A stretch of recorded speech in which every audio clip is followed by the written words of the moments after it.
বিবাহ করার পরে যদি আপনি এই জেনায় লিপ্ত হন তাহলে দুনিয়াতে বেঁচে থাকার কোনো পথই নেই।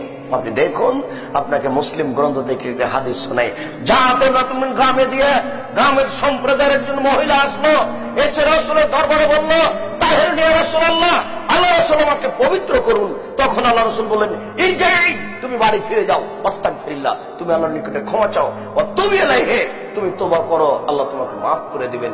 তখন মহিলাটি বলছে, আতুরাদ্দে তুমি কামারা কথা মাইজুল মালিক, ওহো মাইজুল মালিক, আপনি যেভাবে ফিরিয়ে দিয়েছিলেন সেভাবে আপনি আমাকে ফিরিয়ে দিতে চাচ্ছেন? ওয়ান্না হাওলা মিনাজ জিনা, আমার পেট উঁচু হয়েছে, অবৈধ সন্তানে আমার পেটে অবৈধ সন্তান রয়েছে, দয়া করে আমাকে ফিরিয়ে দিবেন না, আমার বিচার করে দেন। তখন আল্লাহ রাসূল বলেন, আচ্ছা ঠিক আছে, ইরজিই, তুমি বাড়ি ফিরে যাও, হাত্তা তালেদি, তুমি বাচ্চাকে জন্ম দাও, যেদিন তোমার বাচ্চা জন্ম নিবে সেদিন আসো, বিচার করে দেব। মহিলাটি বাড়ি চলে গেল। মুসলিম গ্রন্থে এসেছে, সবেমাত্র বাচ্চা জন্ম নিয়েছে, সেই বাচ্চাকে এই ন্যাকড়াতে জড়িয়ে নিয়ে রাসূলের দরবারে এসে বলছে, আল্লাহ রাসূল, এই দেখেন বাচ্চা জন্ম নিয়েছে, বিচার করে দেন। তখন আল্লাহ রাসূল দৃশ্য দেখে বলছেন, ইরজিই, তুমি বাড়ি ফিরে যাও, বাচ্চাকে দুধ খাও, হাত্তা তাতে মেয়ে, যেদিন বাচ্চা দুধ ছেড়ে দিবে সেদিন এসে বিচার করে দিব। মহিলা বাচ্চা নিয়ে চলে গেল, 2 বছর বাচ্চাকে দুধ পান করালো, 2 বছর পরে বাচ্চা নিয়ে বিচারালয়ে উপস্থিত, অবস্থায় বাচ্চার হাতে এক টুকরা রুটি রয়েছে, রুটি প্রমাণ করে বাচ্চা খাদ্য খেতে পারে। মুসলিমিনা, আল্লাহ রাসূল বাচ্চাটাকে একজন মুসলমানের হাতে সমর্পণ করলেন, বললেন, যাও তুমি একে লালন পালন করো। এরপরে বললেন, সঙ্গী সাথী ইযাবু বিহা, তোমরা একে মাঠে নিয়ে যাও, মাঠে নিয়ে গিয়ে গর্ত করে বুক পর্যন্ত মাটিতে পুঁতে দিয়ে একে ইট পাটকেল ঢেল দিয়ে মেরে মেরে দুনিয়া থেকে বিদায় করো। সাহাবীগণ বলেন, আমরা তাকে মাঠে নিয়ে গেলাম, গর্ত খুঁড়লাম, বুক পর্যন্ত মাটিতে পুঁতে দিয়ে চতুর্দিক থেকে পাথর মারতে লাগলাম। খালিদ বিন ওয়ালিদ বলেন, আমি একটা পাথর তার মুখের উপর মারলাম, যে খালিদ পাথরটা মুখে লেগে মুখ ফেটে রক্ত ছিটে খালিদের গায়ে লাগলো।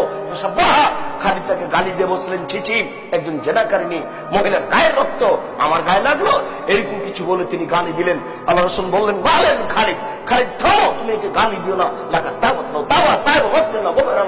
এই মহিলা এত তওবা করেছে, আল্লাহর দরবারে তো ক্ষমা ভিক্ষে চেয়েছে, এরূপ তোমার যদি কোনো বড় থেকে বড় পাপী চাই তাহলে তার পাপকে ক্ষমা করা হবে। খালিদ, আসলে একে ক্ষমা করা হয়েছে খালিদ, তাই তো তিনি জানাজা করলেন, কাফন দাফন করলেন, তিনি সবকিছু করলেন, ক্ষমা হয়ে গেছে ঘোষণা দিয়ে দিলেন, কিন্তু তিনি তার শাস্তি মাফ করলেন না। বিবাহ করার পরে জেনা করলে মাফ হয় না, দুনিয়াবী শাস্তি মাফ হবে না, কোনো পথই নেই বেঁচে থাকার। সারা পৃথিবীতে যত মানুষ, পুরুষ ও নারী বিবাহ করার পরে জেনায় লিপ্ত হয়েছে, এদের বেঁচে থাকার পৃথিবীতে কোনো পথ ঘাটি নেই। কেউ জানলো না, আপনি আল্লাহর দরবারে ক্ষমা চান, পাপ ক্ষমা হয়ে যাবে, সেটা ভিন্ন কথা, কিন্তু আপনি জেনে রাখেন যে আমার বেঁচে থাকার সুযোগ হারিয়ে গেছে, এটা এত বড় পাপ।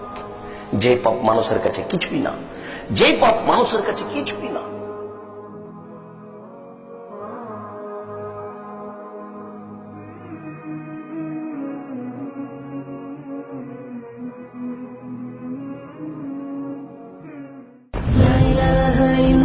মুহাম্মাদুর রাসূলুল্লাহ, লা ইলাহা ইল্লাল্লাহ মুহাম্মাদুর রাসূলুল্লাহ, লা ইলাহা ইল্লাল্লাহ মুহাম্মাদুর